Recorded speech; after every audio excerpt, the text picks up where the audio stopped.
Hello दोस्तों, मुल्तानी electronics में आपका स्वागत है और आप देख रहे हैं मुल्तानी इलेक्ट्रॉनिक्स। मैं आपके लिए लाया हूं एक और नया टॉपिक जो हमारे बैटरी चार्जर के ऑटो कट ऑफ से रिलेटेड है।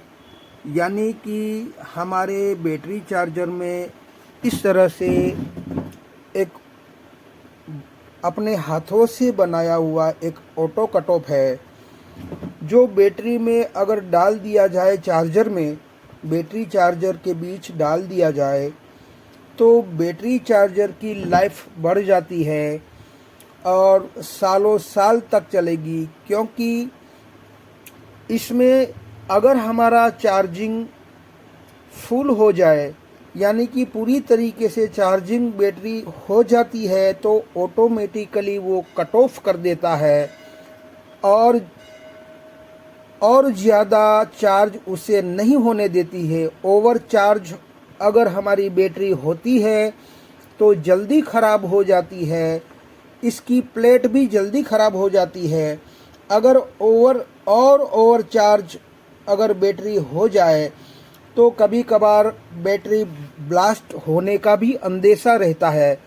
उस हिसाब से अगर इस तरीके से बनाया हुआ एक कट ऑफ सर्किट जो चार्जिंग में यूज़ होता है, वो बना लेने से हमारी बैटरी की आयुष्य बढ़ जाती है और बैटरी हमारी कम ख़राब होती है। तो उस लिहाज से ये एक तरीके से बैटरी को प्रोटेक्शन प्रोवाइड करता है और अपने आप ऑटोमेटिकली काम करता है। अगर हमारी बैटरी लो हो जाती है तो ऑटोमेटिक चार्जिंग मोड में चली जाती है और अगर हमारी बैटरी फुल चार्ज हो जाती है तो वो ऑटोमेटिकली कट ऑफ पोजीशन में चली जाती है। और जब हमारी ये हमारा जो ग्रीन कलर की एलईडी है वो चार्जिंग मोड ऑन के लिए, यानी कि जब हमारी चार्जिंग मोड में होती है तब हमारी ग्रीन इंडिकेटर ग्लो होती है और हमारी कट ऑफ होती है तब हमारी ये वाली रेड इंडिकेटर ग्लो होती है। तो आज मैं इससे पहले वाला वीडियो मैंने प्रैक्टिकली आपको करके दिखाया है कि ये किस तरीके से काम करता है और इस जो हमारा पोटेंशियोमीटर है उसको किस तरीके से सेट किया जाता है और कैसे कट ऑफ होता है, वो सारी जानकारी प्रैक्टिकल के साथ मैंने अगले वीडियो में आपको दे दिया है। मगर उस वीडियो में जो मैंने ये बनाया है उसका मैंने कहा था कि डायग्राम मैं आपको दिखाऊंगा, मगर दिखाने के लिए मेरे पास जो डॉक्यूमेंट मैंने ड्रॉ करके रखा था वो नहीं मिल रहा था। उस हिसाब से मैं ये दूसरा वीडियो बना रहा हूँ सिर्फ अब और सिर्फ आपको डायग्राम समझाने के लिए कि ताकि आप अपने घर पर आप खुद से इसे बना पाए। तो किस तरीके से मैंने डायग्राम बनाया है वो आपको दिखाऊंगा और समझाऊंगा भी कि किस तरीके से ये मैंने ड्रॉ किया है। तो अब चलते हैं हम डायग्राम की ओर। तो मैंने यहाँ पर डायग्राम रख दिया है और मैं आपको समझाने की कोशिश करूँगा कि ये डायग्राम में कौन कौन से कंपोनेंट्स कहाँ कहाँ पर रख दिए गए हैं। तो सबसे पहले शुरुआत हम यहाँ से करेंगे कि यहाँ हमारा एक ट्रांसफॉर्मर है जो 0-12 वोल्ट का ट्रांसफॉर्मर है, यानी कि 12 वोल्ट का 2 वायर वाला आउटपुट वाला हमारा ट्रांसफॉर्मर है। इन 2 वायर में हम 230 वोल्ट एसी हम इसको इन करवाते हैं हमारे बोर्ड से। तो हमें यहाँ पर एसी 12 वोल्ट आउटपुट में ये ट्रांसफॉर्मर देता है। अमूमन ये ट्रांसफॉर्मर ज़्यादातर हमारे टेप रिकॉर्डर में या कोई छोटा सा एम्पलीफायर हो उसमें भी यूज़ किया जाता है। तो कुल मिलाकर हमें 12 वोल्ट का एक 12 वोल्ट का एक ट्रांसफॉर्मर लेना है और एक हमें ब्रिज रेक्टिफायर लेना है। ये हमारा ब्रिज रेक्टिफायर है जिस पर ये एसी हम इन दो सिरों पर एसी इन करवाते हैं ब्रिज में। और ब्रिज रेक्टिफायर का काम क्या होता है, एसी को डीसी बनाना, यानी कि यहाँ से जो हमारा एसी वोल्टेज निकलता है उसको डीसी बनाते हैं। और डीसी बनने के बाद एक सिरा हमारा बन जाता है पॉजिटिव और दूसरा सिरा बन जाता है हमारा नेगेटिव। और वहाँ से हमें एक फ़िल्टर लगाना पड़ता है जो 47 माइक्रो यानी कि 4700 माइक्रोफेराड यानी कि 4700 माइक्रोफेराड 25 वोल्ट का यहाँ पर फ़िल्टर लगाया जाता है। और ये सिरा हमारा बन जाता है नेगेटिव और ये सिरा हमारा पॉजिटिव बन जाता है। यानी कि यहाँ हमें पॉजिटिव 14 से 15 वोल्ट हमें यहाँ देखने को मिलेगा। फिर आ जाते हैं कि यही एक रिले लगी हुई है, ये हमारी पीले रंग की है, वो पूरी के पूरी रिले है। और रिले में यहाँ दो कनेक्शन दिखाई दे रहे हैं।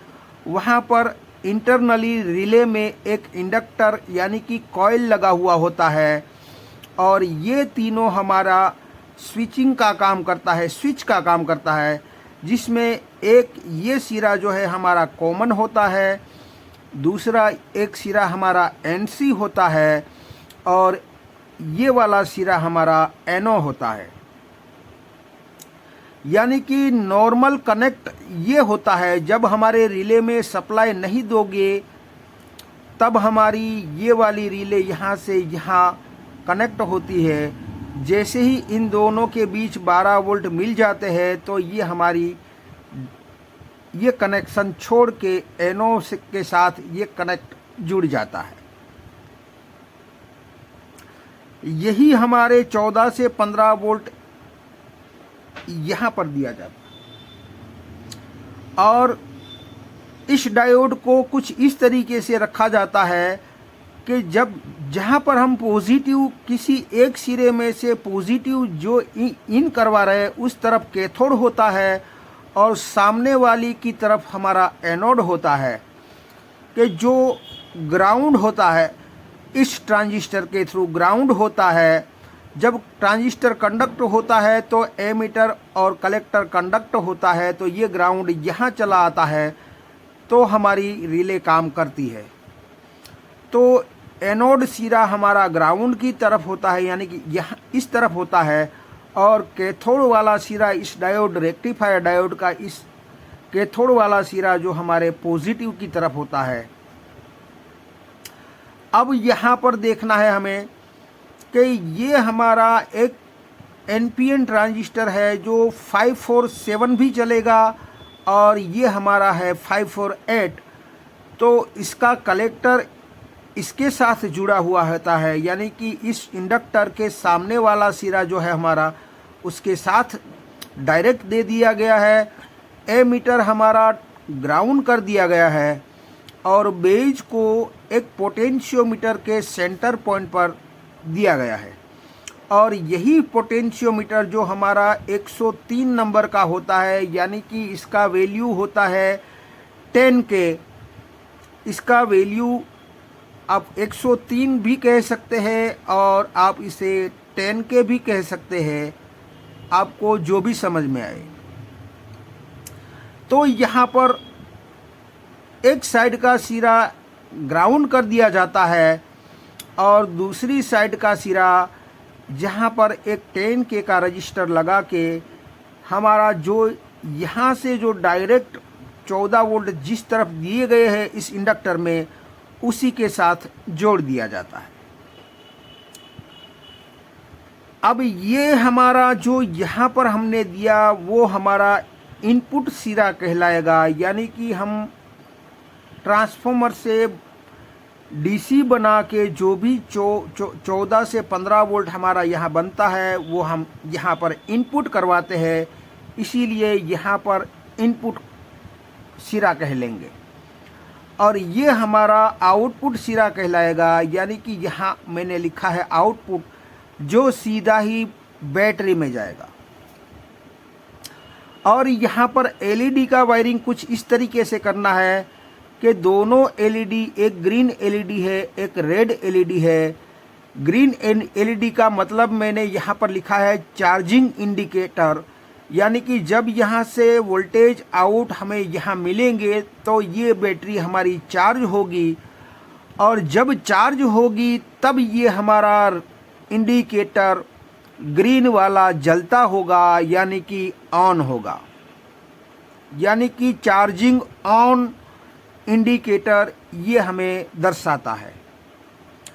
और ये वाला रेड इंडिकेटर क्या दर्शाता है हमें, कि रेड इंडिकेटर डिस्चार्ज इंडिकेटर है, यानी कि जब चार्ज नहीं होगा, यानी कि कट ऑफ जब होगा हमारा, ये हमारी बैटरी फुल चार्ज हो जाएगी, तो ऑटोमेटिकली जब वो कट ऑफ में जाएगा तब हमारा ये ग्रीन वाला इंडिकेटर बंद हो जाएगा, और जब कट ऑफ होगा तब हमारा रेड वाला इंडिकेटर ऑन हो जाएगा।